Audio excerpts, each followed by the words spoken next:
Lecture 11 लावा bridge. आवाज सुनकर कुछ ही देर में सभी बाहर आ गए।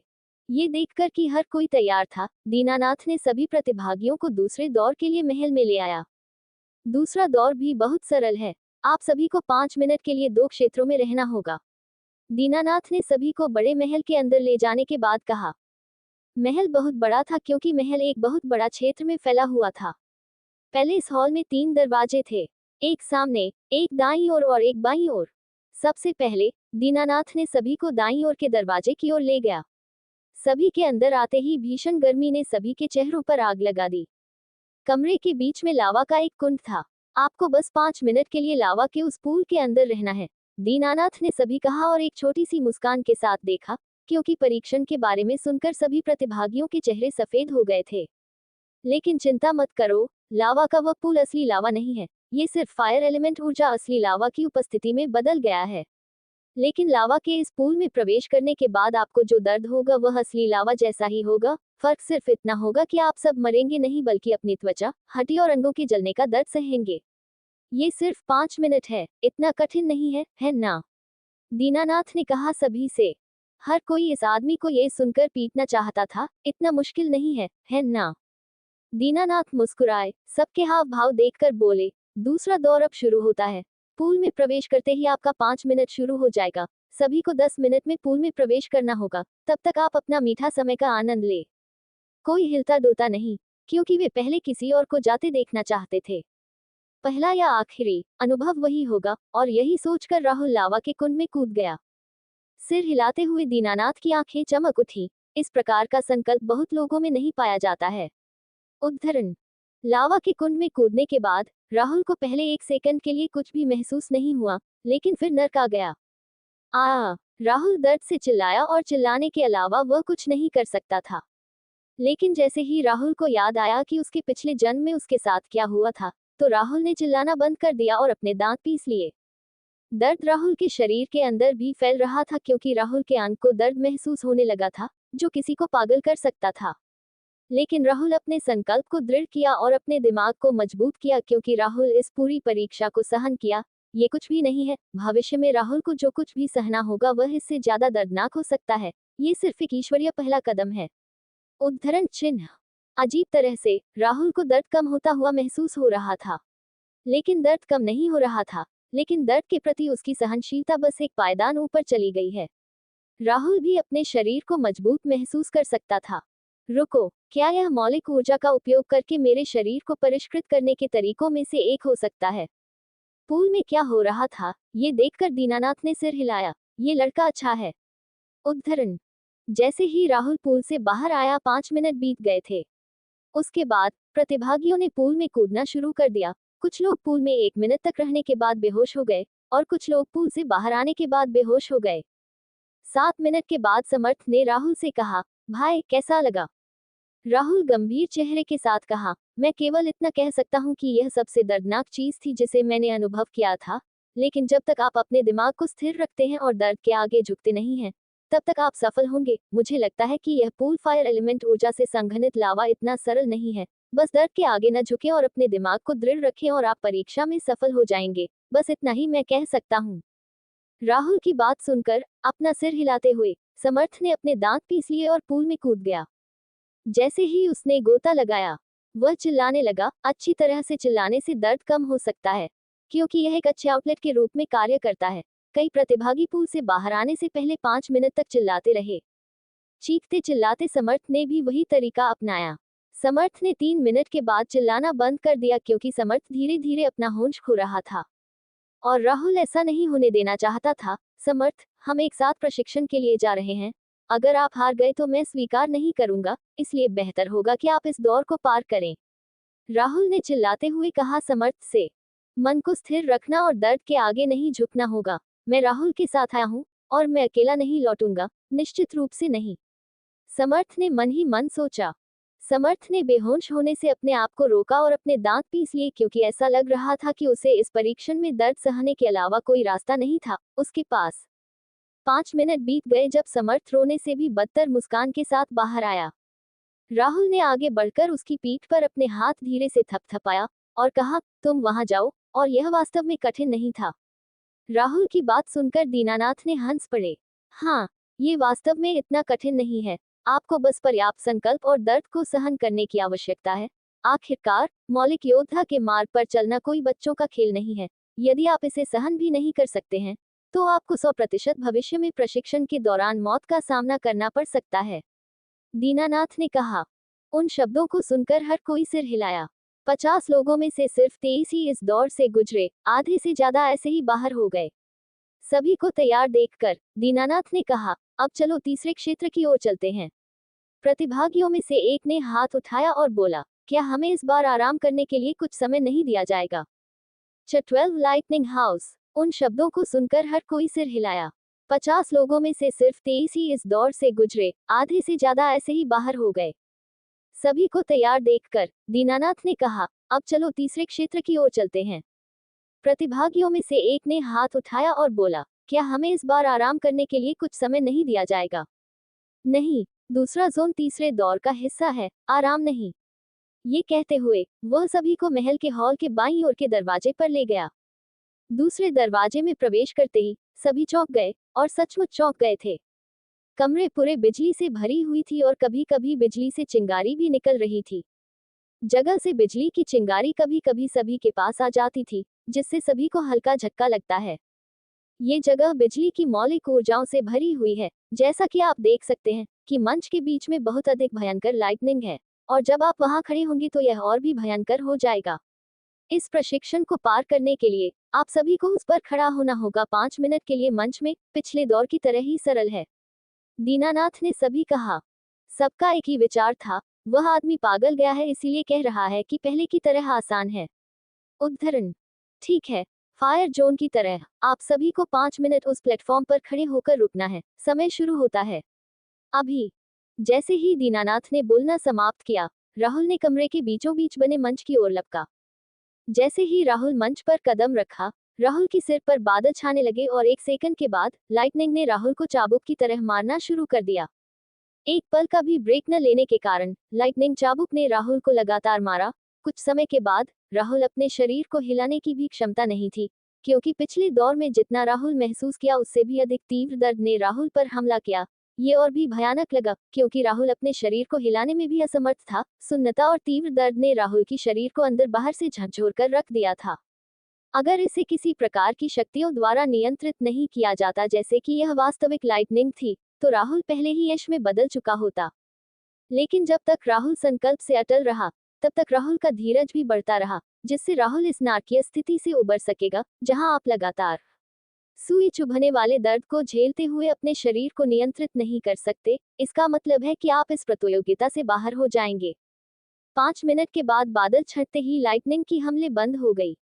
फिर भी राहुल को लगा जैसे वह 5 मिनट नहीं बल्कि 5 दिन अंदर रहा। राहुल ऐसा महसूस हुआ, राहुल ने अपने शरीर के अंदर तीव्र दर्द महसूस करते हुए उसे ऐसा लगा कि उसका शरीर लकवा मार गया हो। इस लाइटनिंग के बोर्ड ने शरीर के अंदर और अधिक दर्द को बाहर कर दिया, जबकि बाहरी शरीर को लकवा मार गया। ये लावा पूल में रहने से 100% खराब अनुभव था। भले ही लाइटनिंग ने राहुल को मारना बंद कर दिया, लेकिन राहुल की शरीर के लकवाग्रस्त होने के कारण राहुल थोड़ा हिल भी नहीं सका। इस समय दीनानाथ ने अपना हाथ राहुल की ओर लहराया, और कुछ जादुई हुआ। राहुल को ऐसा लगा जैसे उसके पूरे शरीर पर एक सेकंड के लिए अनगिनत चींटी रेंगने लगे हो। फिर सब कुछ गायब हो गया, सुन्नापन गायब हो गया, लकवा गायब हो गया, और यहाँ तक कि उसके शरीर के अंदर जो तीव्र दर्द महसूस हो रहा था वह भी गायब हो गया। राहुल वापस उस ओर भागा जहां हर कोई खड़ा था। जैसा कि दीनानाथ ने कहा, जब तक आप इस परीक्षा को पास कर सकते हैं, तब तक मैं सभी के शरीर को तीव्र दर्द से छुटकारा दिलाऊंगा। यदि आप असफल होते हैं, तो आपको ले जाया जाएगा और सामान्य तरीके से आपकी देखभाल की जाएगी। आपके शरीर से दर्द से छुटकारा पाने में कुछ दिन लगेंगे। जल्द ही प्रतिभागियों ने एक एक करके लाइटनिंग प्लेटफॉर्म में प्रवेश करना शुरू कर दिया। राहुल के बाद उस वक्त 2 लोग गए, जहां दोनों फेल हुए। वे क्रमशः 3 और 4 मिनट तक चले। इस टेस्ट में कोई चीख भी नहीं सकते, क्योंकि उसका पूरा शरीर लकवाग्रस्त हो जाता था। प्रतिभागियों के पास केवल 5 मिनट बचे थे, इसलिए समर्थ सहित शेष 17 प्रतिभागी मंच पर पहुंचे। ये निश्चित रूप से 100 से अधिक लोगों को पकड़ने के लिए काफी बड़ा था, इसलिए उनके सिर पर उनके संबंधित बिजली के बादलों से गोलीबारी की कोई चिंता नहीं थी। 3 मिनट बीत गए और 11 प्रतिभागी बेहोश हो गए और दीनानाथ के द्वारा टेलीकिनेसिस के माध्यम से ले जाया गया। समर्थ समेत 7 प्रतिभागी प्लेटफॉर्म पर रह गए थे।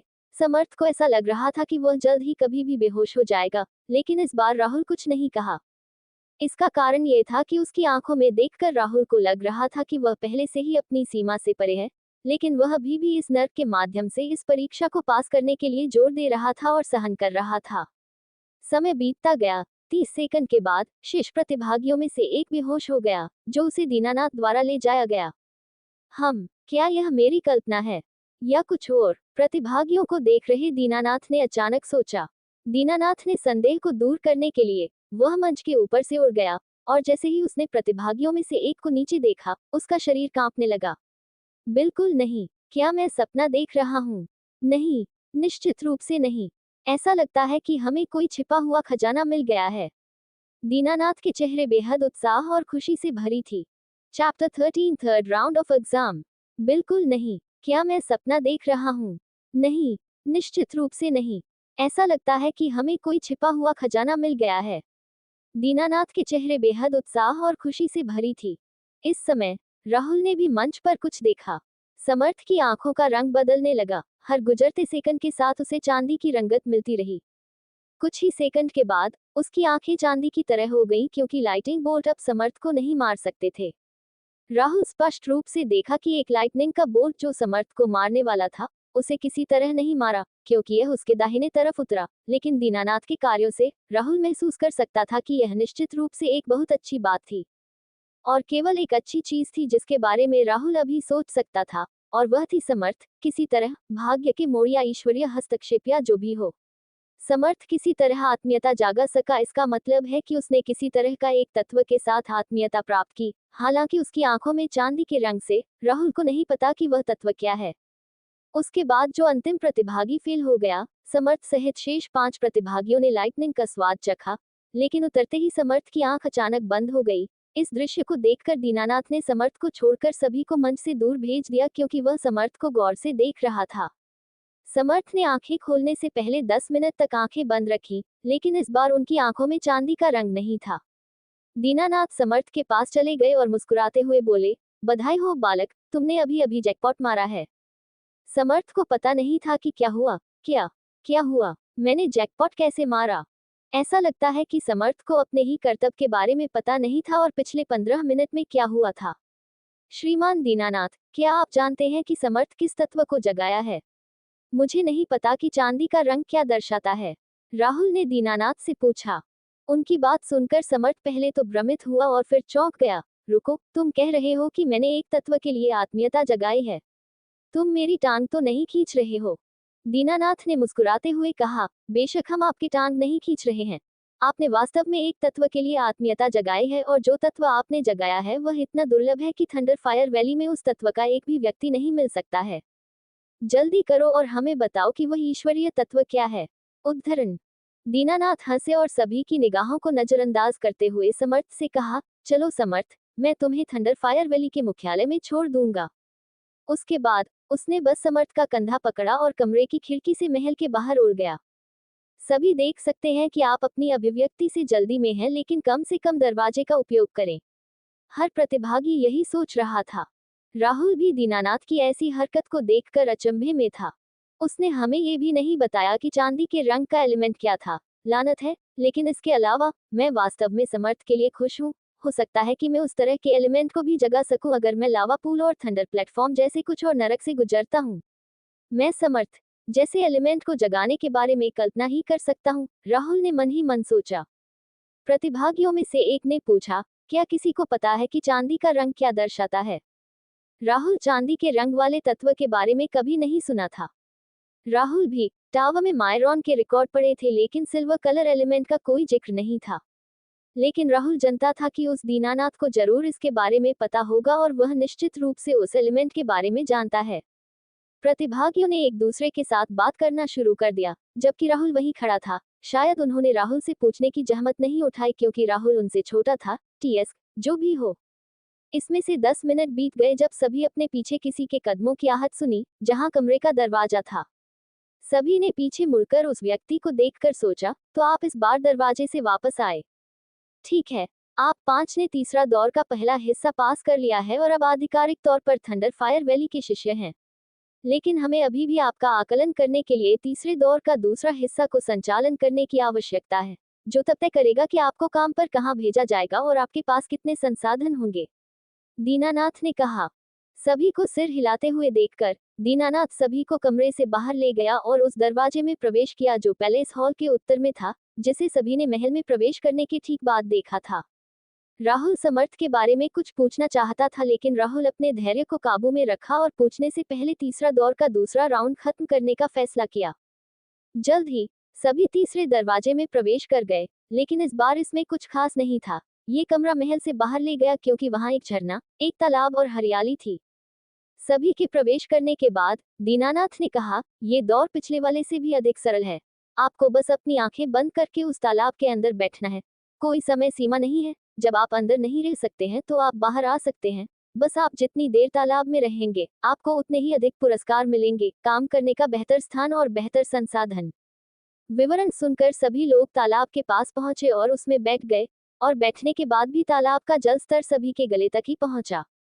सभी को तालाब के अंदर बैठे देखकर दीनानाथ ने कहा, एक बार फिर, यदि आप और अधिक नहीं रह सकते हैं तो आप बाहर आ सकते हैं। इस तालाब में आपकी मौत भी हो सकती है, लेकिन जब आप मौत के करीब पहुंचते हैं तो मैं आपको बाहर खींच लूंगा।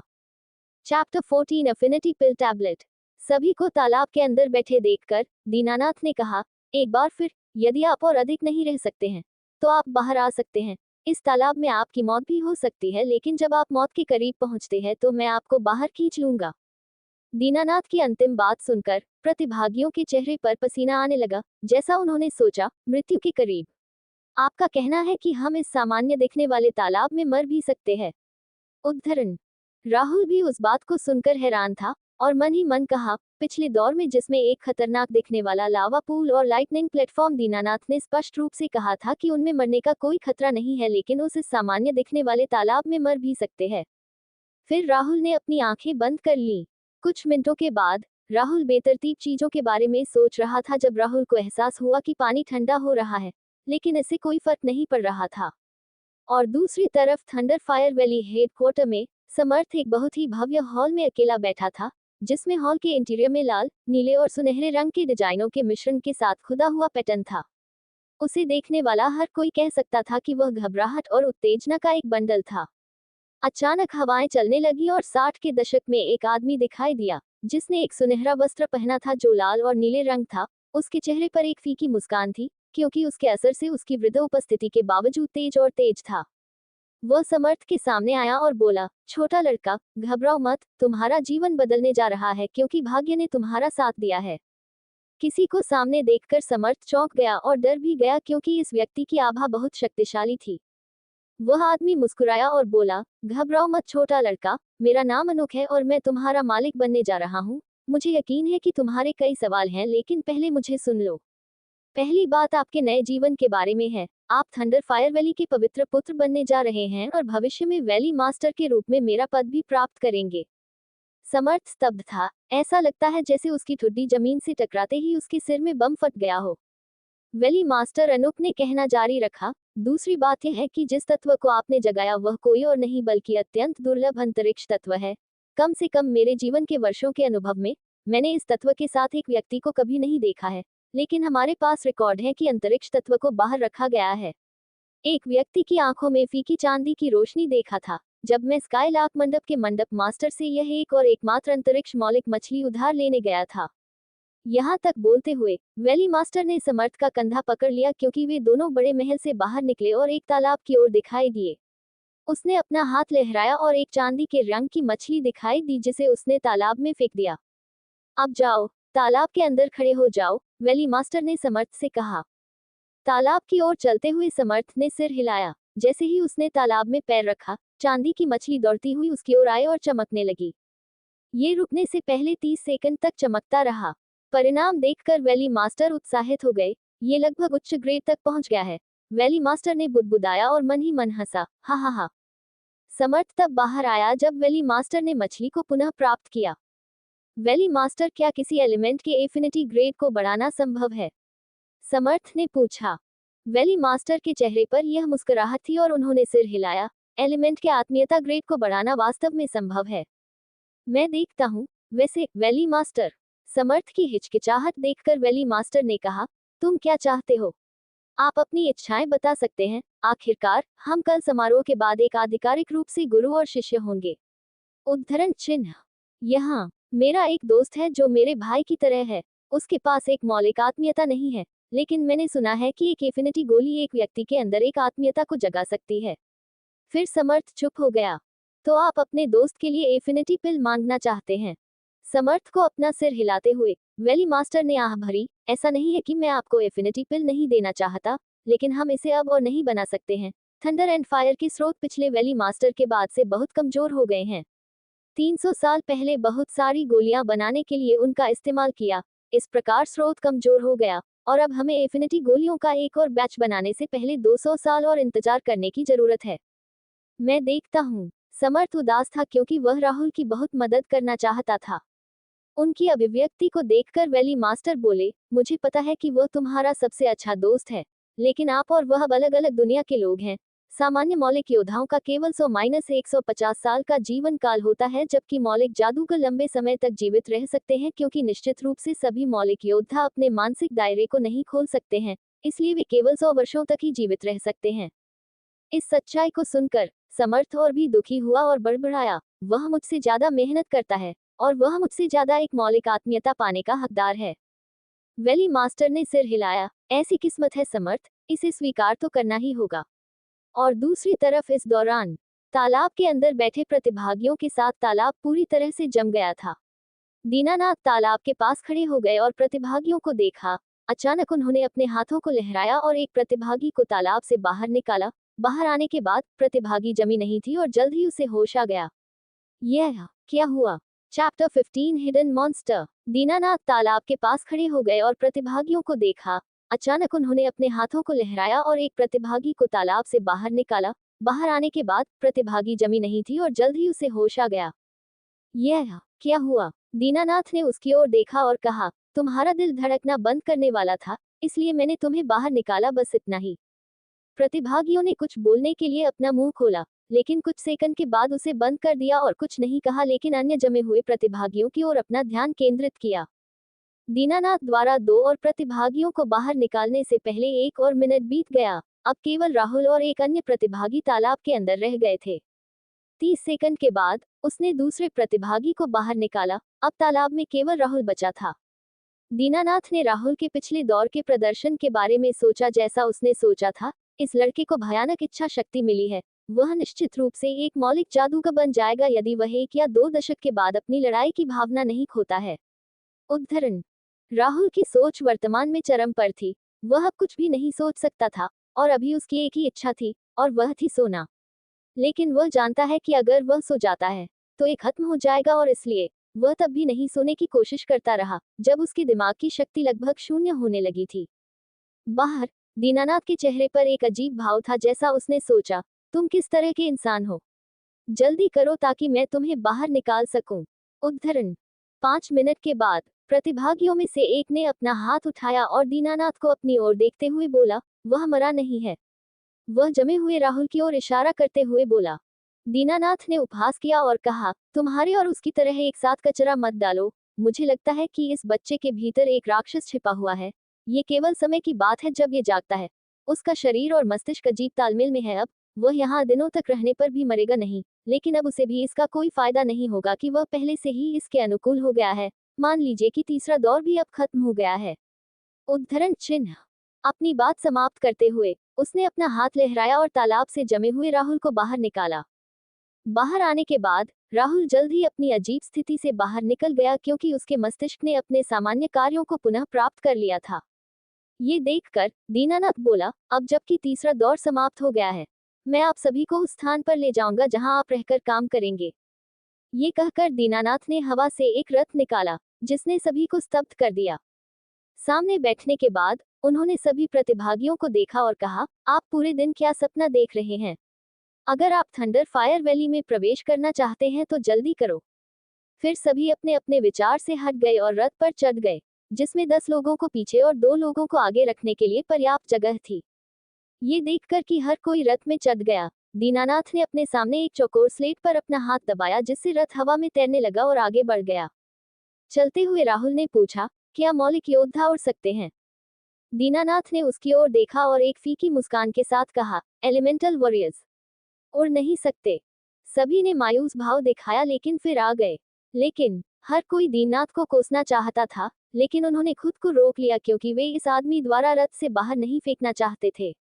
लेकिन एक मौलिक योद्धा के रूप में उड़ने की शक्ति प्राप्त करना असंभव नहीं है, क्योंकि आपने मुझे जो चीजें करते हुए देखा है, जैसे आकाश में उड़ना, आपको तालाब से बाहर निकालना आदि, मौलिक ऊर्जा से संबंधित नहीं है, लेकिन मानसिक ऊर्जा नामक एक और शक्ति से संबंधित नहीं है। जब एक मौलिक जादूगर बनना चाहता है, तो उन्हें पहले मानसिक क्षेत्र को अनलॉक करना होगा और मानसिक ऊर्जा का उत्पादन करना होगा। अगर कोई मौलिक जादूगर के रास्ते पर आगे अभ्यास करना चाहता है, तो यह ऊर्जा महत्वपूर्ण है। हर किसी के चेहरे पर अभिव्यक्ति देखकर दीननाथ कहना जारी रखता है, एलिमेंटल वॉरियर्स इसी तरह मानसिक क्षेत्र को अनलॉक कर सकते हैं, और यह अभ्यास करते समय एक तत्व की आत्मीयता प्राप्त करने से भी आसान है। आपका संकल्प और बस आवश्यकता ही पर्याप्त रूप से शक्तिशाली है, क्योंकि मानसिक ऊर्जा हमारे मस्तिष्क से संबंधित है। दीननाथ ने जो कहा उसे सुनकर सभी ने लालसा प्रकट की और मौलिक योद्धाओं के मार्ग पर कभी हार न मानने की कसम खाई। खैर, समय बताएगा कि उनका संकल्प पर्याप्त है या नहीं। लगभग 10 मिनट और उड़ान भरने के बाद वे एक पर्वत श्रृंखला पर पहुंचे। इस श्रेणी का प्रत्येक पर्वत बाहरी थंडर फायर पैलेस के आकार के 2 गुने से भी अधिक था, जहां परीक्षा आयोजित की गई थी, और इस पर बहुत सारे महल और इमारतें थीं। पूरी पर्वत श्रृंखला। राहुल यह नजारा देखकर हैरान रह गया और उसने सोचा, अरे, इस सीमा पर प्रत्येक पर्वत या तो माउंट एवरेस्ट के आकार का है या बड़ा है। उद्धरण: यदि आप कल्पना करना चाहते हैं कि वे कितने बड़े हैं, तो आप माउंट एवरेस्ट को देख सकते हैं, जो एक दूसरे के ऊपर खड़ी 20 एम्पायर स्टेट बिल्डिंग के आकार के बराबर है, और चौड़ाई और भी अधिक है, क्योंकि यह पूरी माउंटेन रेंज है। दीननाथ ने पर्वत श्रृंखला के बाईं ओर के पहाड़ों में से एक पर उतरते हुए कहा, ये पूरी पर्वत श्रृंखला इन थंडर फायर वैली है। इनमें से प्रत्येक पर्वत में अपनी चोटियों को समायोजित करने के बाद उन पर बने महल हैं, इसलिए उन्हें पर्वत कहा जाता है। राहुल समर्थ के बारे में पूछताछ करना चाहता था, इसलिए उसने अपना हाथ उठाया और दीननाथ से संकेत मिलने के बाद बोला, क्या समर्थ यहाँ है? मैं उससे कब मिल सकता हूँ? Chapter 16 elemental wizard stages. Rahul Samarth के बारे में पूछताछ करना चाहता था, इसलिए उसने अपना हाथ उठाया और दीननाथ से संकेत मिलने के बाद बोला, क्या समर्थ यहाँ है? मैं उससे मिल सकता हूँ। दीननाथ की निगाहें अजीब हो गईं, क्योंकि उन्होंने उत्तर दिया, समर्थ यहाँ नहीं है। वह थंडर फायर वैली के कोर पार्ट पर है, जो और भी गहरा है। थंडर फायर वैली का हेडक्वार्टर भी वहाँ स्थित है। तुम्हारे दोस्त समर्थ की स्थिति बहुत खास है। तुम और वह अलग अलग दुनिया के लोग हैं। भविष्य में तुमसे मिलना बहुत मुश्किल होगा। मैं कुछ नहीं कहूँगा अब, और कल सब कुछ पता चल जाएगा। उसके बाद वह सभी को महल के अंदर ले गया। ये palace outer thunder fire valley palace से भी बड़ा था। बहुत सारे लोग रास्ते और दरवाजों से अंदर और बाहर जा रहे थे। वह रास्ता जो पहाड़ की दूसरी तरफ जाता था, जहां अन्य इमारतें स्थित थीं। दीननाथ ने सभी को एक मार्ग पर ले गया, क्योंकि वे एक ऐसी जगह पर पहुंचे जहां बहुत सारे घर बने थे। हर जगह हरियाली के साथ पर्यावरण बहुत अच्छा था, और एक छोटी नदी जो नीचे की ओर जाती थी। प्रति व्यक्ति एक घर। अपना घर चुनने के बाद उस टैग पर अपना नाम लिखें। आपके घर के अंदर टेबल पर एक सामान्य ज्ञान की किताब है। सोने से पहले इसे ध्यान से पढ़ें। 1 घंटे बाद खाना आ जाएगा। इस बीच आप अपना नाम बदल सकते हैं। कपड़े पहनो और नदी में अपने कपड़े धोओ। दीनानाथ ने सभी से कहा। सभी ने सिर हिलाया, क्योंकि दीननाथ ने गंभीर अभिव्यक्ति के साथ कहना जारी रखा, कल सुबह 8 बजे मैं चाहता हूं कि हर कोई यहाँ खड़ा रहे। यदि आपका पर्यवेक्षक किसी को अनुपस्थित देखता है, तो उस व्यक्ति को सीधे थंडर फायर वैली से बाहर निकाल दिया जाएगा, और आपके कार्यस्थल पर आपके प्रदर्शन के अनुसार पहले से ही निर्धारित है, तो मैं किसी भी शिकायत की अनुमति नहीं दूंगा, समझे? हाँ, जवाब में सभी चिल्लाए। दीननाथ ने संतोष के साथ सिर हिलाया और कहा, अच्छा, अब अगर आप बेहतर खाना खाना चाहते हैं, तो आप या तो राक्षसों का शिकार कर सकते हैं या कैफेटेरिया में जा सकते हैं, जो आपको यहाँ किसी से पूछकर मिल जाएगा। इस पहाड़ से हर पहाड़ जुड़ा हुआ है, ताकि आप इस पहाड़ पर सड़क के माध्यम से दूसरे पहाड़ पर जा सके। दूसरे पहाड़ पर जाने के लिए इस पहाड़ से उतरने की जरूरत नहीं है। ठीक है, मैं आज के बाद नहीं आऊँगा। मेरी इच्छा है कि आप सभी मौलिक जादूगर बने। ये कहकर वह उड़ गया, लेकिन उड़ने से पहले उसने पीछे मुड़कर देखा, जैसे उसे कुछ याद आ गया, और बोलते हुए राहुल की ओर एक लकड़ी की प्लेट फेंक दी। कल काम से वापस आने के बाद इस लकड़ी की थाली को इस पहाड़ी महल में डेस्क पर दिखाना अगर तुम समर्थ से मिलना चाहते हो। उसके बाद दीननाथ उड़ गए। सभी प्रतिभागी फिर तितर बितर हो गए और अपना घर चुनने के लिए चले गए, क्योंकि वहां केवल 8 घर थे और हर एक बिल्कुल एक जैसा दिखता था। राहुल ने 8वें घर में प्रवेश किया, जो कि एक नदी के पास भी था, और टैग पर अपना नाम लिखकर अंदर चला गया। घर इतना बड़ा नहीं था, 1 मंजिल, 1 कमरा, एक छोटा हॉल में एक मेज और कमरे में एक अलमारी। कमरे में पलंग पर बैग रखकर उसने टेबल पर रखी किताब उठाई। मौलिक जादूगर के चरण 1 से चरण 5 तक। चरण 1, मौलिक मार्गदर्शक। इस चरण में मौलिक जादूगर केवल मौलिक ऊर्जा को अपने शरीर में मौलिक सागर बनाने के लिए मार्गदर्शन कर सकता है। प्रत्येक तत्व को अपने अद्वितीय मौलिक सागर की आवश्यकता होती है। 2 तत्व एक मौलिक समुद्र में सह अस्तित्व में नहीं हो सकते हैं। एक के बाद एक सफलतापूर्वक एक मौलिक सागर बनता है, वे दूसरे चरण में प्रवेश करते हैं। चरण 2, मौलिक शिक्षु। इस चरण में प्रैक्टिशनर्स अपने मौलिक सागर के अंदर ऊर्जा को कुशलता से उधार लेना और नियंत्रित करना सीखते हैं। जब वे अपने संबंधित तत्व जैसे फायर बॉल, अर्थ शॉट्स, वाटर गन इत्यादि की निम्नतम स्तरीय क्षमता को सफलतापूर्वक डाल सकते हैं, वे हैं मौलिक शिक्षु के रूप में अपनी स्थिति को मजबूत करने के लिए माना जाता है। Stage 3, elemental journeyman. इस चरण में जादूगर को अपने मौलिक ऊर्जा के भंडार को बढ़ाने के लिए अपने मौलिक सागर का विस्तार करना पड़ता है, और आमतौर पर ऐसा करने में लंबा समय लगता है। यदि वे उच्च कास्ट कर सकते हैं तो उन्हें एलिमेंटल जर्नीमैन के रूप में अपनी स्थिति को मजबूत करने के लिए माना जा सकता है। लेवल एबिलिटीज जिन्हें जटिल नियंत्रण की आवश्यकता नहीं होती है, जैसे fire rain, water cannon, thunderbolt, earth wall आदि। चरण 4, मौलिक मास्टर। इस चरण में जादूगर को जटिल और उच्च स्तरीय क्षमताओं जैसे fire wings, healing rain, water mirage, earth भूलभुलैया के रूप में एलिमेंटल सी में मौलिक ऊर्जा के एक बड़े भंडार पर अपना नियंत्रण बढ़ाना पड़ता है। संक्षेप में, जब वे अपनी मौलिक ऊर्जाओं को पूरी तरह से नियंत्रित कर सकते हैं तो उन्हें मौलिक गुरु माना जाता है। एक और उदाहरण होगा, एक चोटी का यात्री तेजी से 5 आग के गोले फेंक सकता है और हमला कर सकता है, लेकिन एक मौलिक गुरु 15 आग के गोले को फेंक सकता है और हमला कर सकता है। लेकिन यहाँ कठिन हिस्सा आता है। स्टेज 5, चरण 5, मौलिक जादूगर। इस स्तर तक पहुंचने के लिए एलिमेंटल मास्टर्स को मानसिक ऊर्जा का उत्पादन करने वाले मानसिक क्षेत्र को अनलॉक करने की आवश्यकता है। उसके बाद उन्हें इस मानसिक ऊर्जा का उपयोग अपने मौलिक सागर के अंदर मौलिक ऊर्जा को परिष्कृत करने के लिए करना होगा, जो उनके शरीर के अंदर संबंधित ऊर्जा को और अधिक शक्तिशाली बना देगा। उदाहरण के लिए, एक मौलिक गुरु और एक मौलिक जादूगर एक तालाब में आग का गोला डालने के लिए समान मात्रा में अग्नि ऊर्जा का उपभोग करते हैं और तालाब पर उनका प्रभाव काफी अलग होगा। एलिमेंटल मास्टर्स फायर कुछ पानी को वाष्पित कर देगा और कुछ समय के लिए तेज आवाज करेगा, लेकिन एलिमेंटल मैज का फायरबॉल पूरे तालाब को वाष्पित कर सकता है। एलिमेंटल मैज एलिमेंटल आर्ट्स का उपयोग शुरू कर सकते हैं जिन्हें परिष्कृत ऊर्जा और मानसिक ऊर्जा की आवश्यकता होती है। आप कह सकते हैं कि द एलिमेंटल मास्टर की फायर एनर्जी लेवल 1 है और एलिमेंटल मैज की फायर एनर्जी लेवल 2 है। एक पेपर है जबकि दूसरा मेटल है। योजक चिन्ह। Chapter 17, wooden plate. आप कह सकते हैं कि द एलिमेंटल मास्टर की फायर एनर्जी लेवल 1 है और एलिमेंटल मैच की फायर एनर्जी लेवल 2 है। एक पेपर है जबकि दूसरा मेटल है। राहुल फिर अगले पृष्ठ की ओर मुड़ता है, जिसमें मौलिक योद्धाओं के बारे में जानकारी थी। मौलिक योद्धाओं के चरण 1 से चरण 8 तक। मौलिक योद्धा चरण 1। जब कोई अपने शरीर के साथ एलिमेंटल अप्रेंटिस की क्षमता शक्ति का विरोध कर सकता है और 2 हमलों के बाद मर नहीं सकता है तो उसे एलिमेंटल वॉरियर स्टेज 1 पर माना जाता है। मौलिक योद्धा चरण 2। जब कोई अपने शरीर के साथ मौलिक शिक्षु की क्षमता शक्ति को पूरी तरह से अनदेखा कर सकता है और मौलिक शिक्षु को वापस मार सकता है तो उसे मौलिक योद्धा चरण 2 पर माना जाता है। मौलिक योद्धा चरण 3। जब कोई अपने शरीर के साथ एलिमेंटल जर्नीमैन की क्षमता शक्ति का विरोध कर सकता है और 2 हमलों के बाद मर नहीं सकता है तो उसे एलिमेंटल वॉरियर स्टेज 3 पर माना जाता है। मौलिक योद्धा चरण 4। जब कोई अपने शरीर के साथ एलिमेंटल जर्नीमैन की क्षमता शक्ति को पूरी तरह से अनदेखा कर सकता है और एलिमेंटल जर्नीमैन को एलिमेंटल वॉरियर स्टेज 4 पर माना जाता है। सूची इस तरह से चलती है जब तक कि यह एलिमेंटल वॉरियर स्टेज 8 पर नहीं रुकती। मौलिक योद्धा चरण 8। एलिमेंटल वॉरियर स्टेज 8 तक पहुंचने के लिए किसी को मानसिक क्षेत्र को अनलॉक करने और मानसिक ऊर्जा का उत्पादन करने की आवश्यकता होती है।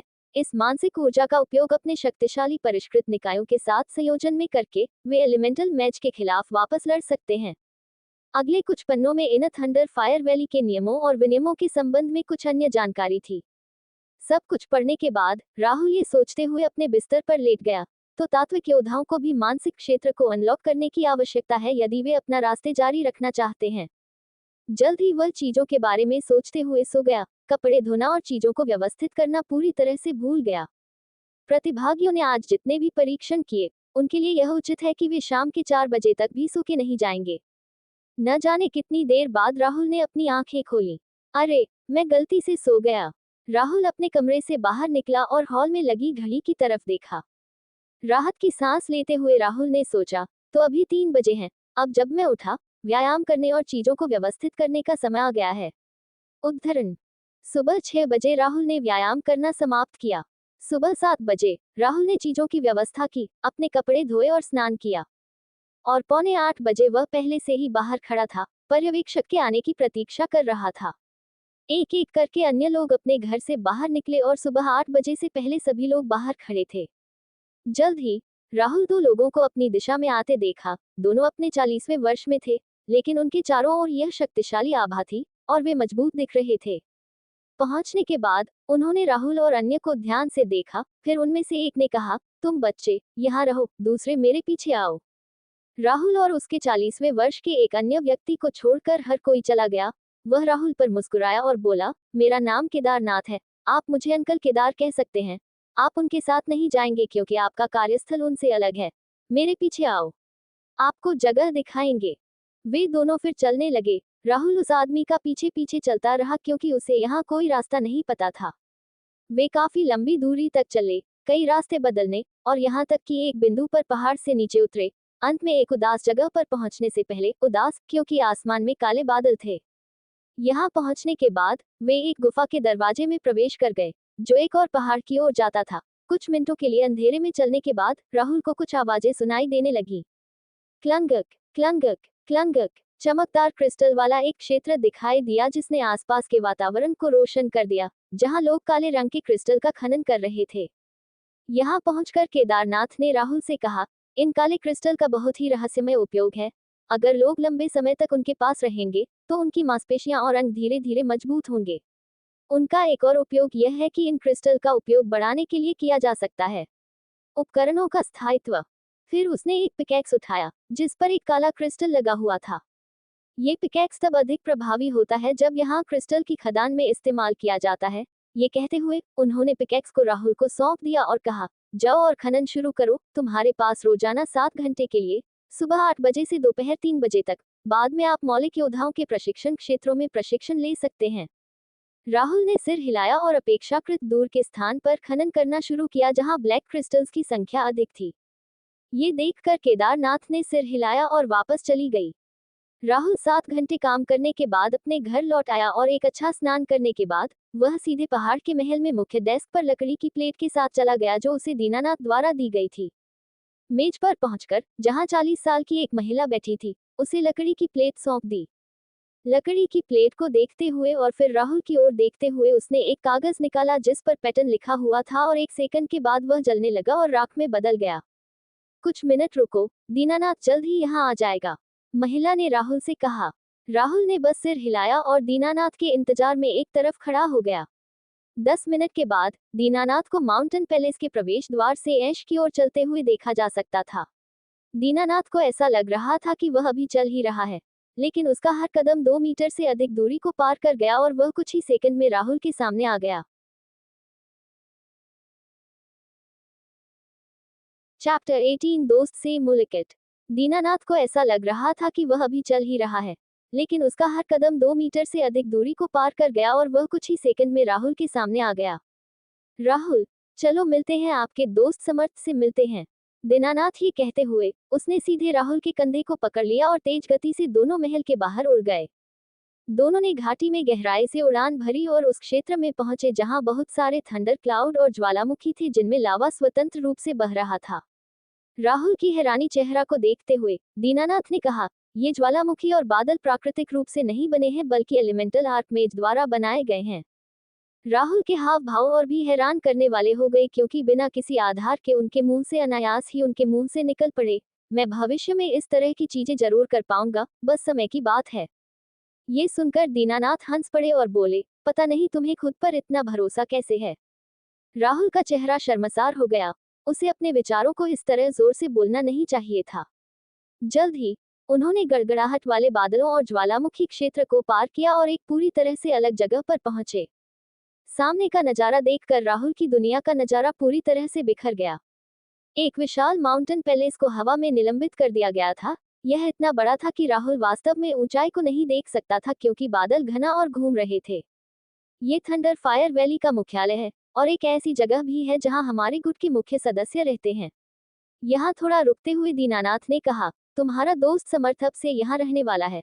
उसकी स्थिति और भी ऊंची है। तुम से अब क्या वास्तव में? राहुल ने कहा दीननाथ से। दीननाथ ने राहुल के चेहरे की ओर देखा जो केवल उसके दोस्त के लिए एक सच्ची खुशी दिखा रहा था और आश्चर्यचकित था, लेकिन फिर उसने आह भरी, दोस्तों की यह जोड़ी। आह, दुर्भाग्य से भाग्य ने उनके लिए कुछ अलग रखा है। वास्तव में भाग्य ने उनके लिए बहुत कुछ अलग रखा है। हाँ, उसका हैसियत ज्यादातर कोर सदस्यों से ऊंचा है। अब चलते हैं, वह भी तुम्हारा इंतजार कर रहा है। दोनों ऊपर की ओर उड़े और ह्यूमोंगस फ्लोटिंग माउंटेन में प्रवेश कर गए, जिसमें एक नहीं बल्कि 3 बड़े महल और अन्य बड़ी इमारतें थीं। अजूबे तरह से तैरते हुए वे सीधे मध्य महल की ओर चले गए जो कि सबसे बड़ा भी था। जैसे ही वह 40 के दशक में एक बूढ़े आदमी के पास पहुंचे और फटकारते हुए स्वर में कहा, तुम कहाँ जा रहे हो दीनानाथ? आज के समारोह के लिए हमें अभी भी बहुत काम करना है। 1 घंटे में कई बड़ी हस्तियां आने लगेंगी। थोड़ा रुककर उसने राहुल की ओर देखा और पूछा, ये बच्चा कौन है? दीनानाथ ने मुस्कुराते हुए कहा, एल्डर ओनुक, मैं वैली मास्टर के आदेशों का पालन कर रहा हूँ। आप हमें क्षमा करें, दीनानाथ ने कहा। ओह, और हमारे साथ बात करने में समय बर्बाद करने के बजाय आपको काम करना शुरू कर देना चाहिए क्योंकि हमारे पास अभी भी बहुत कुछ है। आज के समारोह के लिए काम करना है। ये कहकर वह एल्डर ओनुक के पास से गुजरा और महल में गहरे जाने वाले रास्ते में से एक में चला गया। उनकी घटती हुई आकृतियों को देखकर एल्डर ओनुक ने जोर से ठहाका लगाया और अपनी सांसों में बड़बड़ाते हुए कहा, मैं अपने बेइज्जती का बदला अवश्य लूंगा, बस तुम रुको। इस दौरान राहुल और दीननाथ एक बहुत बड़े फाटक के सामने पहुंचे। गेट के सामने रुककर दीननाथ ने राहुल से कहा, तुम्हारा दोस्त अंदर है और तुम्हारे पास बात करने के लिए केवल 1 घंटा है। उसके बाद वह वापस उसी रास्ते पर चला गया जहां से वे आए थे। राहुल गेट के सामने खड़ा हो गया और इससे पहले कि वह गेट को धक्का देकर गेट के अंदर जाता, गेट अपने आप खुल गया। ये देखकर वह अंदर चला गया। बहुत सारी सजावटी चीजों के साथ कमरा बहुत ही आलीशान था, लेकिन सबसे आकर्षक बात यह थी कि एक लड़का अपने चेहरे पर घबराहट के साथ इधर उधर घूम रहा था। उसने सबसे शानदार कपड़े पहने थे जो राहुल ने पहले कभी नहीं देखे थे। अरे भाई, बढ़िया गेटअप। आप हाँ हाँ हाँ, शाही राजकुमार की तरह लग रहे हैं। राहुल समर्थ को देखकर हंसा जो राहुल की ओर दौड़ रहा था। यो भाई, मुझे नहीं पता था कि ऐसा कुछ होगा। ऐसा लगता है जैसे मैं थंडर फायर वैली का पवित्र पुत्र बन गया हूँ। समर्थ ने अजीब तरह से मुस्कुराते हुए कहा, वाह, कितनी मस्त बात है यार। ऐसा लगता है कि मुझे जल्दी करना है और एक आत्मीयता जगानी है, अन्यथा मैं सबसे पीछे रह जाऊंगा। वैसे आपकी आत्मीयता क्या है? मैं इसके बारे में जानने के लिए बहुत उत्सुक हूँ। राहुल ने समर्थ से पूछा। यह अंतरिक्ष तत्व है। जाहिर तौर पर यह एक बहुत ही दुर्लभ आत्मीयता है। समर्थ ने फिर नीचे देखा और कहा, राहुल, मैंने मास्टर से मुझे आपके लिए एक एफिनिटी पिल देने के लिए कहा, लेकिन उन्होंने कहा कि स्रोत अभी कमजोर हैं और उन्हें ठीक होने में 500 साल लगेंगे, इससे पहले कि वे अधिक एफिनिटी पिल बनाने के लिए उपयोग कर सकें। हालांकि 300 साल बीत चुके हैं, फिर भी उन्हें फिर से गोलियां बनाने के लिए 200 साल और चाहिए। मुझे क्षमा करें भाई। राहुल ने अपना हाथ हिलाया और आत्मविश्वास से भरी मुस्कान के साथ कहा, क्या कह रहे हो भाई? मुझे आत्मीयता की गोली या कुछ भी नहीं चाहिए। बस अपने प्रशिक्षण और साधना पर ध्यान केंद्रित करो और मुझे नीचा इस तरह मत देखो, क्योंकि अगर तुम कड़ी मेहनत नहीं करते तो मैं जल्द ही तुम्हारे बराबर को हो जाऊंगा और तुमसे भी आगे निकल जाऊंगा। बाद में दोनों ने एक दूसरे से 1 घंटे तक बात की, इससे पहले कि दरवाजे के खुलने की आवाज के साथ एक तेज आवाज अंदर आई। पवित्र पुत्र समर्थ, ये वैली मास्टर और उनके कुछ सम्मानित मित्रों से मिलने का समय है। राहुल ने दरवाजे की ओर देखा और एक परिचित व्यक्ति एक चापलूसी भरी मुस्कान के साथ अंदर आया। वह व्यक्ति कोई और नहीं बल्कि एल्डर ओनुक थे। Chapter 19 thunder fire valley master का अनाउंसमेंट। पवित्र पुत्र समर्थ, ये वैली मास्टर और उनके कुछ सम्मानित मित्रों से मिलने का समय है। राहुल ने दरवाजे की ओर देखा और एक परिचित व्यक्ति एक चापलूसी भरी मुस्कान के साथ अंदर आया। वह व्यक्ति कोई और नहीं बल्कि एल्डर दिनेश थे। कृपया समर्थ, वैली मास्टर ने मुझे जल्द से जल्द आपको वहां भेजने के लिए कहा। ये सबसे अच्छा है कि आप अभी पैलेस हॉल में जाएं। समर्थ ने सिर हिलाया और राहुल से कहा, मैं अभी जाता हूँ। इस बीच आप महल में चारों ओर देख सकते हैं। मैं जल्द से जल्द वापस आने की कोशिश करूंगा। समर्थ फिर चला गया और इस बड़े कमरे में केवल राहुल और एल्डर दिनेश ही बचे थे। दिनेश ने पीछे मुड़कर देखा और राहुल की ओर देखा और उपहास करते हुए बोला, तो आप समर्थ के मित्र हैं? कुछ खास नहीं, मौलिक आभा का एक औंस भी नहीं, यहाँ तक कि एलिमेंटल वॉरियर स्टेज 1 पर भी आप नहीं है। राहुल ने कुछ नहीं कहा और उदासीन भाव से चुप रहा। फिर दिनेश ने कहा, मुझे लगता है कि आप पहले से ही अपने और समर्थ के बीच स्थिति और क्षमता में अंतर जानते हैं। इसके अलावा वैली मास्टर उसे अगला वैली मास्टर बनाने की योजना बना रहा है। इसलिए मुझे लगता है कि बेहतर होगा कि आप अभी से उससे न मिलें और उसका कीमती समय बर्बाद न करें। समर्थ को प्रशिक्षण पर ध्यान देने की आवश्यकता है क्योंकि कई अन्य गुटों के जादूगर पहले से ही एलिमेंटल मैच स्टेज पर हैं। यदि आपको अब तक नहीं पता चला है, तो मैं आपको बता दूं, आप जादूगर की सफलता के पथ में एक कचरा हैं। अभी हाल ही में उन्होंने वैली मास्टर से अनुरोध किया कि आपको यहाँ रहने के लिए दे। क्या आपको लगता है कि आप जैसा कचरा यहाँ रह सकता है? राहुल अभी भी चुप था। उसके चेहरे पर उदासीनता थी, इसलिए दिनेश अपनी अभिव्यक्ति से वह नहीं पढ़ सका जो वह सोच रहा था। ठीक है, मैं सीधे मुद्दे पर आता हूँ। आज के बाद वैली मास्टर चाहता है कि आप समर्थ के जीवन से गायब हो जाएं। सबसे पहले हमने आपको सीधे थंडर फायर वैली से बाहर भेजने और स्काईलार्क पेविलियन में व्यवस्थित करने का फैसला किया है। लेकिन दीनानाथ ने आपकी ओर से बात की और कहा कि आप इन थंडर फायर वैली में रहना जारी रख सकते हैं, जबकि हम समर्थ से कहते हैं कि आपने थंडर फायर वैली को छोड़ दिया है ताकि आप थंडर या फायर एलिमेंट के लिए आत्मीयता जगाने की उम्मीद करते हुए यहाँ चुपचाप प्रशिक्षण ले सकें। अब जाओ, दीनानाथ बाहर इंतजार कर रहा है। उद्धरण चिन्ह। उसके बाद दिनेश सीधे कमरे से निकल गए। राहुल कुछ मिनटों के लिए वहीं खड़ा रहा और उसके चेहरे पर मुस्कान आ गई। लगता है समर्थ की जिंदगी अब सेट हो गई है, मुझे भी जल्दी करनी है। उद्धरण। बाद में वह कमरे से निकल गया और उस प्रवेश द्वार पर पहुंचा जहां दीनानाथ इंतजार कर रहा था। राहुल की ओर देखते हुए दीनानाथ ने आह भरी और कहा, मैंने कोशिश की लेकिन माइक अब थंडर फायर वैली के साथ स्पष्ट रूप से जुड़ा हुआ है, इसलिए वैली मास्टर उस पर कोई समझौता करने को तैयार नहीं है। राहुल ने मुस्कुराते हुए अपना सिर हिलाया और कहा, चिंता मत करो, मैं सिर्फ समर्थ के लिए खुश हूं कि उसका जीवन अब सेट हो गया है। ओह, और क्या उसने अनाथालय के बारे में कुछ कहा? दीनानाथ ने सिर हिलाया और कहा, हाँ, उन्होंने कल अनाथालय में पैसे और अन्य संसाधन भेजने का भी अनुरोध किया था, जिसे हमने आज सुबह उन्हें भेज दिया। अच्छा, राहुल ने मुस्कुराते हुए सिर हिलाया, तो चलो चलते हैं, मुझे अभी भी ट्रेनिंग जोन में जाना है। दीनानाथ ने उसका कंधा पकड़ा और दोनों उड़ते हुए चले गए। उसने राहुल से पूछा, क्या आपको अनुचित नहीं लगता? आप अपने जीवन काल में कभी भी उसका बराबर नहीं कर पाएंगे। राहुल हंसा और कहा, नहीं, मुझे नहीं लगता कि यह अनुचित है, क्योंकि मेरे अंदर बस यही भावना, विश्वास और आत्मविश्वास है जो मुझे बता रहा है कि मैं बहुत मजबूत बनने के लिए कड़ी मेहनत करूंगा हूँ। दीनानाथ ने राहुल को अजीब तरह से देखा, इससे पहले कि उनके दिमाग में एक शब्द आया, भ्रम। शायद वह अपने दोस्त की स्थिति के बारे में सुनकर भ्रमित हो गया है। उद्धरण। मैं आपको माउंटेन पैलेस के पास प्रशिक्षण क्षेत्र में छोड़ दूंगा, जिसमें आप वर्तमान में रह रहे हैं। गुड लक राहुल, मुझे आशा है कि आप जल्द ही एक मौलिक जादूगर बन जाएंगे। इस बीच कई शक्तिशाली जादूगर वर्तमान में थंडर फायर वैली के हेडक्वार्टर की ओर यात्रा कर रहे थे। कुछ प्राणी राजसी दिखने वाले रथों पर पहुंचे, कुछ शक्तिशाली जानवरों जैसे हेलफायर स्वान, आइस फीनिक्स आदि पर पहुंचे। बिग प्लेटफॉर्म वैली पर थंडर फायर वैली के मास्टर समर्थ के साथ खड़े थे। जब वे बोल रहे थे, सभी का स्वागत है। आज मैं घोषणा करता हूं कि समर्थ ह्यूबर्ट थंडर फायर वैली का पवित्र पुत्र और मेरा पहला शिष्य बन जाएगा। स्काईलार्क पवेलियन के मंडप पर मास्टर ने कहा, पुराना दोस्त, क्या ये छोटा आदमी वह हो सकता है जिसने अंतरिक्ष एलिमेंट के साथ आत्मीयता को जगाया? ये सुनकर विभिन्न गुटों के अन्य मेहमान चौंक गए और बड़बड़ाने लगे। वैली मास्टर की मुस्कान गुलाब के खिलने की तरह थी जैसे उन्होंने सिर हिलाया और कहा, वास्तव में अंतरिक्ष एलिमेंट के वाहक नहीं तो इस बूढ़े का शिष्य बनने के योग्य और कौन है? हाँ हाँ हाँ हाँ। कई लोगों ने मन ही मन शाप दिया, ये पुराना कोहरा हमेशा की तरह बेशर्म है। लेकिन यहाँ के लोगों को यह नहीं पता था कि एक जोड़ी आंखें उन्हें ऐसे देख रही हैं जैसे कि वे चींटियां हों और यह जोड़ी निगाहें इस समय समर्थ पर टिकी हुई थी। एक अज्ञात जगह में एक महल आकाश में तैर रहा था, यहाँ तक कि कोर थंडर फायर वैली से भी बड़ा। महल में 60 के दशक में एक बूढ़ा आदमी एक ऐसे युवक के साथ बोर्ड का खेल खेल रहा था जो हवा को बाहर कर रहा था। बूढ़े आदमी ने खिड़की के बाहर देखा क्योंकि उसकी नजर नीचे की ओर गई, जिससे उसे ये देखने मिली कि ब्रह्मांड के दूसरी तरफ क्या है। ऐसा लगता है कि अंतरिक्ष एलिमेंट के साथ एक बालक सोर का गैलेक्सी में पैदा हुआ था। क्या आप प्रशिक्षित करना चाहते हैं उसका? उद्धरण चिन्ह।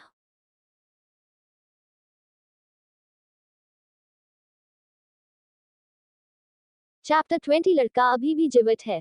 बूढ़े आदमी ने खिड़की के बाहर देखा क्योंकि उसकी नजर नीचे की ओर गई, जिससे उसे ये देखने मिली कि ब्रह्मांड के दूसरी तरफ क्या है। ऐसा लगता है कि अंतरिक्ष एलिमेंट के साथ एक बालक सोर का गैलेक्सी में पैदा हुआ था। क्या आप प्रशिक्षित करना चाहते हैं उसका? उद्धरण चिन्ह। युवक ने भी बाहर देखा और बूढ़े आदमी की निगाहें जिधर देख रही थी, युवक भी उधर देखा क्योंकि उसने अपना सिर हिलाते हुए एक शब्द कहा, कचरा। बाद में उसने बूढ़े आदमी को देखा और बोला, गुरु, निम्न श्रेणी के क्षेत्रों पर ध्यान न दे। उनके पास अभी तक पूर्ण नियम भी नहीं बने हैं। वहां के किसी भी जादूगर ने किसी एलिमेंट के इरादे को नहीं समझा है और वहां बहुत सारे एलिमेंट गायब हैं। इसके अलावा हम अंतरिक्ष तत्वों और यहाँ तक कि समय तत्वों के उपयोगकर्ताओं से कम नहीं हैं। यदि कोई उनके पास मौजूद एलिमेंट के इरादे को नहीं समझ सकता है, तो वे कचरे से अलग नहीं हैं। उद्धरण चिन्ह। बूढ़े ने सिर हिलाया, जैसा उसने सोचा, वास्तव में, लेकिन कभी कभी प्रतिभाएं इन निम्न स्तर के स्थानों में पैदा होती हैं। ऐसा ही एक उदाहरण आपके अपने पिता हैं। लेकिन बूढ़े व्यक्ति ने इसे जोर से नहीं कहा क्योंकि वह बोर्ड गेम पर ध्यान केंद्रित करने के लिए वापस चला गया। राहुल और दीनानाथ दोनों ही प्रशिक्षण क्षेत्र में पहुंचे। इस क्षेत्र में बहुत सारे कक्ष थे और प्रत्येक कक्ष पर एक चिन्ह, आग का चिन्ह और थंडर का चिन्ह था। आप या तो फायर चैम्बर या थंडर चैम्बर में प्रशिक्षण ले सकते हैं, या दोनों में, यह आप पर निर्भर है। आप जब तक चाहें प्रशिक्षण ले सकते हैं, लेकिन इसे ज्यादा मत करो। ऐसा न हो कि आप मर जाएं क्योंकि ये कक्ष दूसरे दौर के समान नहीं है। परीक्षा में यहाँ आपको चोट लगेगी, खून बहेगा और आपकी मृत्यु भी हो सकती है। इसलिए पहले स्तर 1 की तीव्रता से शुरुआत करें और धीरे धीरे इसे बढ़ाएं क्योंकि आपका शरीर मजबूत होता जाता है, दीनानाथ ने कहा। राहुल ने सिर हिलाया और उसके चेहरे पर एक उत्सुक भाव दिखाई दिया, ये देखकर कि उसने सिर हिलाया। याद रखें, अपने दोस्त के लिए, आप वर्तमान में थंडर फायर वैली में नहीं हैं। बस चुपचाप ट्रेन करें। मैं आपसे मिलने के लिए 1 या 2 साल बाद फिर से आ सकता हूँ। राहुल मुस्कुराया और कहा, ठीक है, बस समर्थ से कहना कि मैं बहुत जल्द बहुत मजबूत हो जाऊंगा, इसलिए उसे मेरी चिंता करने की जरूरत नहीं है। दीनानाथ ने स्पष्ट रूप से सिर हिलाया और उड़ गया। राहुल फिर एक खाली फायर चैम्बर के सामने पहुंचा और अंदर घुस गया। चेम्बर राहुल के घर के आकार का लगभग आधा था। दाहिनी ओर की दीवार पर ऊपर की ओर स्विच की तरह 10 हैंडल थे। प्रत्येक हैंडल पर 1 से 10 तक की संख्या थी। फिर राहुल ने उस हैंडल को नीचे खींच लिया जिस पर 1 लिखा हुआ था और परिवर्तन कक्ष के बीच में दिखाई देने लगे। बीच बीच में आग की लपटें उठने लगी और चेम्बर का तापमान बहुत गर्म होने लगा। राहुल चलना शुरू कर दिया और बीच में खड़ा हो गया जहां आग की लपटें उठ रही थी, और जैसे ही राहुल वहां खड़ा हुआ, आग की लपटों ने उसकी त्वचा को जलाना शुरू कर दिया, जो कि परीक्षा के दूसरे दौर में हुआ था, जहां लावा पूल ने केवल दर्द दिया लेकिन कोई चोट नहीं आई। लेकिन यह अलग था, आग की लपटों ने राहुल को स्पष्ट नुकसान और दर्द दिया, लेकिन दर्द की तीव्रता लावा पूल से कम थी। लेकिन इसका मतलब यह नहीं है कि वह इस स्तर को छोड़ सकता है क्योंकि उसे अपने शरीर को यहाँ प्रशिक्षित करना है। जब तक कि ये आग बंद नहीं हो जाती तब तक अधिक समय तक उसे चोट पहुंचाते रहेंगे। 30 मिनट के बाद लौ अपने आप बंद हो गई और जहां वह खड़े थे वहां एक बाथटब दिखाई दिया। बाथटब हल्के पीले पानी से भरा हुआ था। अब ये क्या हो सकता है? इस पानी के बारे में सोचते हुए राहुल बाथटब के अंदर बैठ गया क्योंकि उसके कपड़े पहले ही जल चुके थे क्योंकि वह पहले उन्हें उतारना भूल गया था। जैसे ही उन्होंने बाथटब में प्रवेश किया, एक तेज आवाज सुनी जा सकती थी क्योंकि उनकी त्वचा हल्के पीले पानी के संपर्क में आई थी। अरे, ऐसा लगता है कि मेरी त्वचा के अंदर अनगिनत चींटियां रेंग रही हैं। लेकिन इस पानी में वास्तव में चोटों को ठीक करने का गुण है। राहुल चौंक गया। वह अपनी आंखों से देख सकता था क्योंकि इस पानी के प्रभाव में एक नई त्वचा के अस्तित्व में आने से पहले उसकी जली हुई त्वचा को छील दिया गया था। एक मुस्कुराहट के साथ राहुल ने सोचा, अब मुझे बस इतना करना है कि मैं अपना समय यहाँ प्रशिक्षण और काम करने में बिताऊं। उद्धरण। 10 मिनट नहाने के बाद जब वह उठा तो उसके सारे घाव ठीक हो गए और उसने बाईं दीवार के डिब्बे में दिखाई देने वाले कपड़े पहन लिए। अच्छा, हा, राहुल ने हंसा और फिर बोला, अब थंडर चैम्बर की जांच करने का समय आ गया है। उद्धरण। इसी तरह 1 साल बीत गया क्योंकि राहुल ने काम करना और प्रशिक्षण जारी रखा था।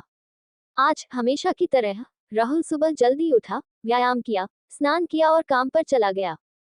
खदान के अंदर पहुंचने के बाद वह पहले दिन की तरह ही भावना से काम करने लगा, लेकिन 2 घंटे काम करने के बाद उसे चक्कर आने लगे। लेकिन उसने काम करना जारी रखा। 1 घंटे के बाद तेज सिरदर्द शुरू हो गया और वह बेहोश हो गया। आसपास के कार्यकर्ता, जो मौलिक योद्धा भी थे, उसने ये देखा। उनमें से एक राहुल की ओर आया, उसकी नब्ज चेक की और अन्य लोगों से कहा, जो अब राहुल के आसपास इकट्ठे हुए थे, लड़का अभी भी जीवित है, ऐसा लगता है कि वह अभी बेहोश हो गया है। एक और योद्धा ने कहा, पिछले 1 साल से ये छोटा भाई हमसे अधिक गति से प्रशिक्षण कर रहा है, जबकि हर बार जब वह यहाँ आता है तो उसी भावना का प्रदर्शन करता है। मुझे आश्चर्य है कि आज उसे क्या हुआ।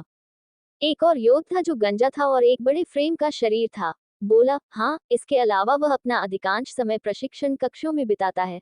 वह केवल सोने और खाने के लिए वापस जाता है। 1 महीने पहले मैंने उसे जंगल में ग्रेड 1 राक्षस का शिकार करते हुए भी देखा था, नंगे हाथों से, जिसका मतलब है कि वह पहले से ही स्टेज 2 एलिमेंटल वॉरियर है।